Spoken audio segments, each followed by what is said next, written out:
Baik. Kemudian sebelum masuk pada 6 naskah yang akan saya jadikan contoh nanti di terakhir gitu ya. Di kami Bapak Ibu ada 4 kriteria naskah buku itu bisa diterima gitu ya.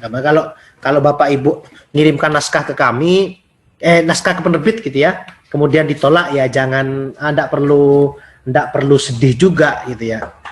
Masih banyak jalan menuju Roma. Dimodifikasi sedemikian rupa, termasuk dari naskah-naskah yang ada ini juga apa namanya, yang sudah masuk ke saya juga tidak semuanya otomatis langsung bisa diterbitkan, perlu sentuhan-sentuhan gitu ya, sentuhan-sentuhan dari tangan-tangan ajaib untuk bisa dimodifikasi menjadi sebuah karya buku.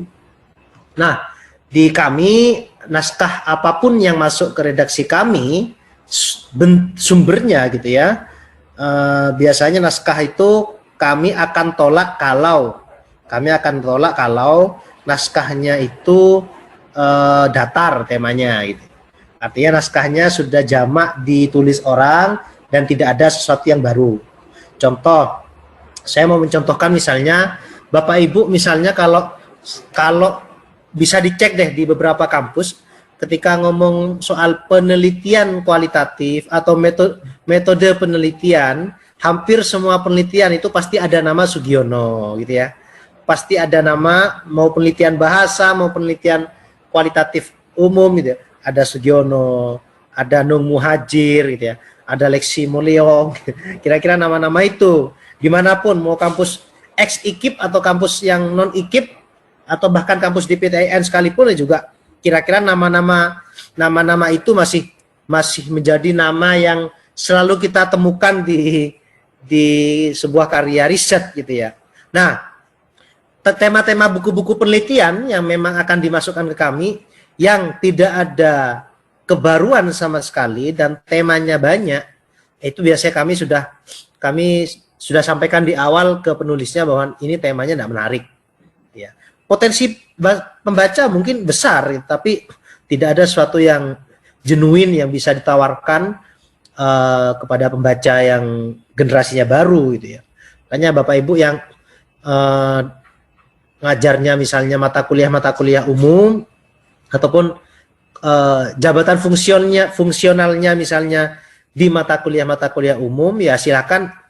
Kalaupun misalnya mau buat pengantar studi pengantar ilmu seni atau pengantar ilmu tari begitu, yang kira-kira memang harus berbeda dengan yang sudah ada sebelumnya gitu. Ya kalau penelitian sastra misalnya orang hampir banyak yang merujuk ya Prof. Ratna yang Udayana itu gitu ya, dan banyak lagi. Nah, yang begitu-begitu itu kami biasanya dari awal sudah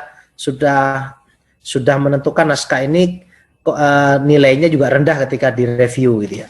Nah, silakan bisa dikembangkan lagi apa yang memang betul-betul baru, dan saya tidak menyebut novelty dan kami tidak menuntut novelty ya. Novelty seperti jurnal yang harus ada kebaruan dan mengandung unsur konteks global, tidak. Yang paling penting adalah strukturnya sudah memadai untuk bisa disampaikan tuntas dan memang berbeda dan naskah yang sudah ada gitu.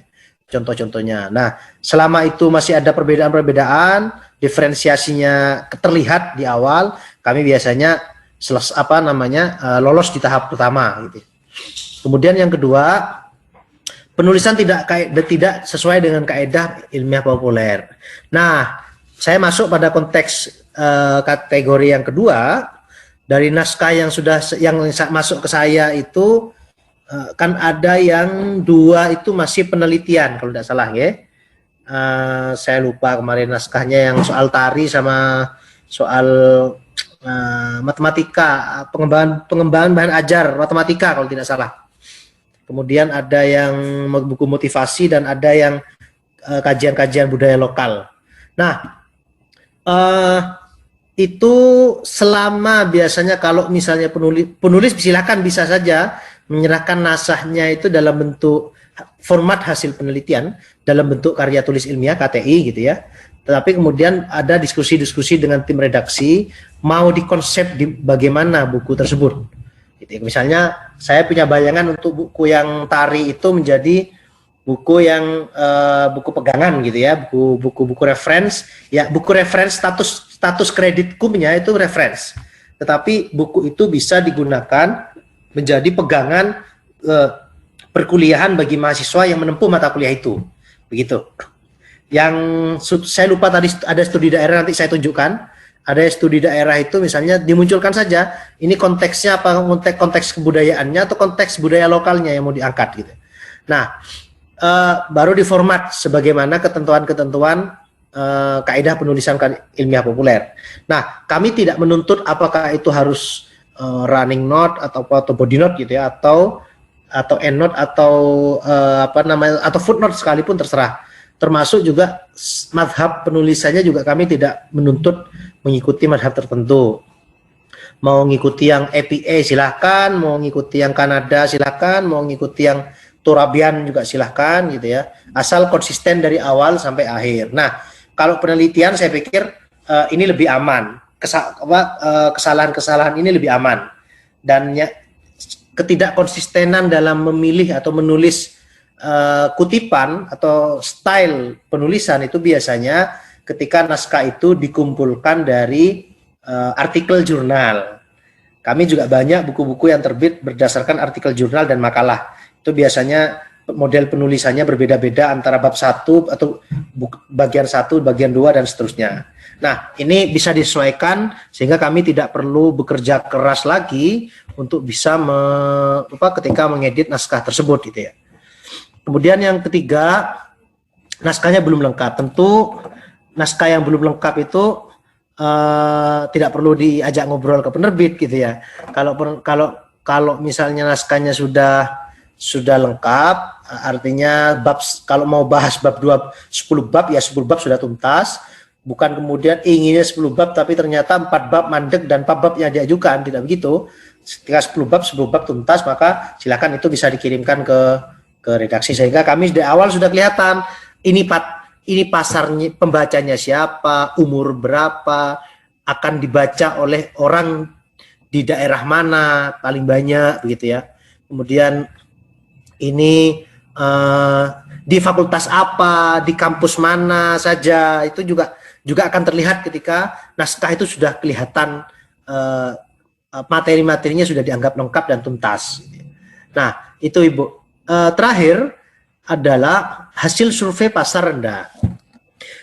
Secara ekonomi memang kami karena penerbit swasta berbasis pada naskah yang masuk ke kami itu pembacanya kuat atau tidak. Kalau kemudian sejauh mana bertahan lama naskah itu. Kalau penelitian praktis profesional misalnya itu biasanya tidak tahan lama, paling 3 tahun 5 tahun isunya selesai gitu ya. Tapi kalau misalnya penelitian yang misalnya yang diajukan ke saya ini ada yang soal tari dan soal jujuran apa kalau salah saya lupa tadi. Jujuran misalnya ya itu selama itu bisa digunakan sampai 10 tahun 20 tahun yang akan datang karena basisnya adalah kajian antropologi misalnya atau kajian budaya yang berubah dalam proses perubahannya itu. Perubahan pertama masih dapat dijadikan rujukan misalnya, itu jangan khawatir tidak ada pembacanya, pasti ada pembacanya gitu ya. Tinggal nanti berhitung apakah pembacanya itu banyak dan kuat atau tidak, kira-kira itu saja. Nah, itu Bapak Ibu sekalian, sebentar saya mohon izin, saya harus ngecas HP, laptop, Mas Samar. Baik, nyampe sini tadi ya. Oke.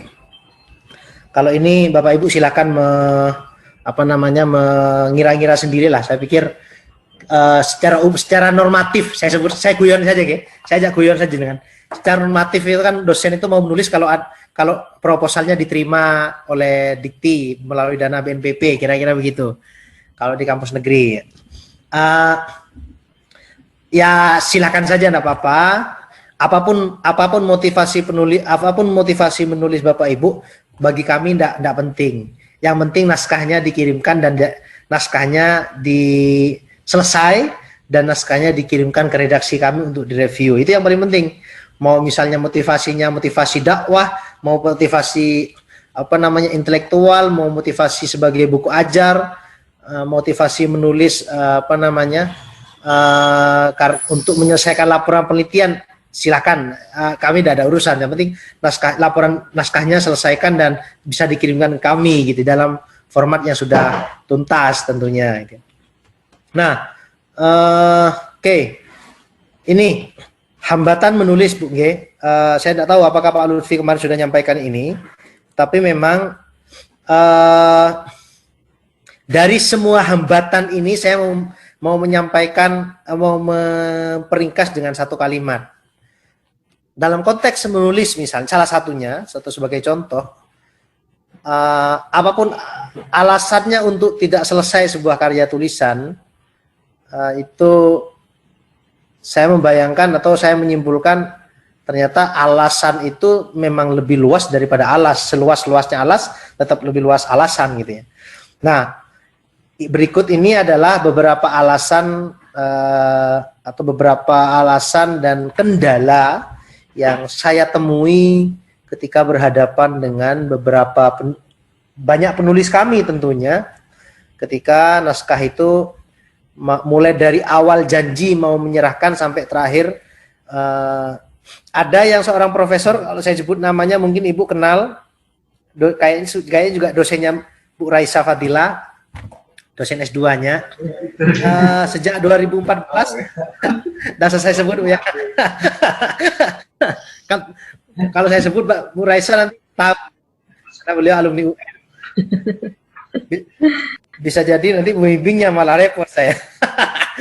ada yang datang ke kantor kami itu apa namanya sejak 2014 lalu sampai sekarang tidak balik naskahnya. Saya tidak tahu apakah naskahnya jadi atau ketelisut dimakan tikus. Tapi yang jelas setahu saya belum diterbitkan. Belum diterbitkan di penerbit manapun. Tapi yang jelas sejak 2014 sampai sekarang belum masuk ke redaksi kami. Berarti sudah berapa tahun? Sudah 6 tahun ya, sudah 6 tahun naskah tersebut sejak 2014 sampai sekarang. Sejak 2014 distorkan ke redaksi kami, kemudian akan direvisi, sampai sekarang juga belum kembali lagi dalam bentuk yang sesuai berdasarkan format kami gitu ya. Yang saya tahu adalah naskah tersebut sampai sekarang belum diterbitkan dan penulisnya juga masih sehat gitu ya. Ya kalau ketemu ya masih Nah, yang begini-begini kami sering temui gitu ya, sehingga terlalu banyak ide, bingung mau mulai dari mana, tidak punya waktu, sibuk dengan ngurusi borang, akreditasi, sibuk menyelesaikan laporan PNBP gitu ya. Itu juga banyak alasan, tapi yang jelas ya tidak apa-apa lah ya, kalau kami yang naskah tidak masuk ya tidak berjodoh gitu, belum berjodoh gitu ya, sampai pada naskah bisa diterbitkan. Begitu. Nanti saya kirimkan materinya. Nah, yang paling mudah adalah tulis apa yang Anda sukai, Bapak Ibu sekalian. Tentu motivasinya berbeda-beda, ya.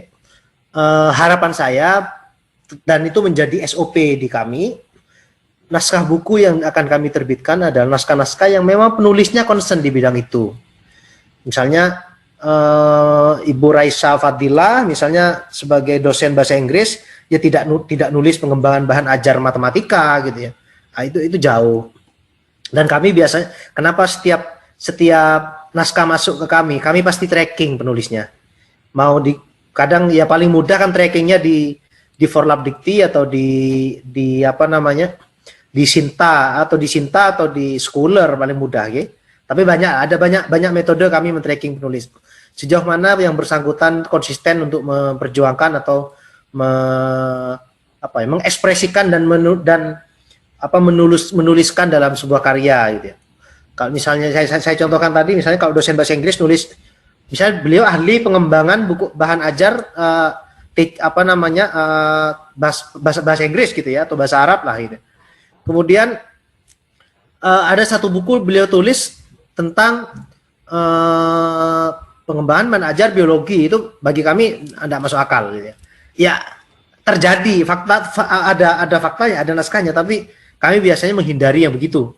Kayak kemarin ini ada yang masuk ke redaksi kami, mohon maaf saya tidak dalam konteks mendiskreditkan gitu ya. Saya tahu yang bersangkutan adalah tidak pernah belajar, seorang doktor bidang ekonomi. Saya tahu beliaunya yang bersangkutan tidak di Jakarta, beliau tidak pernah menulis, tidak pernah belajar tentang agama Islam, tentang ekonomi Islam gitu. Tapi kebetulan dari naskah yang ditulis judulnya ekonomi syariat gitu. Ya yang begitu-begitu hampir kami kami hindari agar nanti tidak terjadi penolakan oleh pembaca terhadap naskah itu. Makanya kami selalu tracking yang bersangkutan itu concern di bidang itu sudah berapa tahun, karyanya apa saja selama ini gitu ya.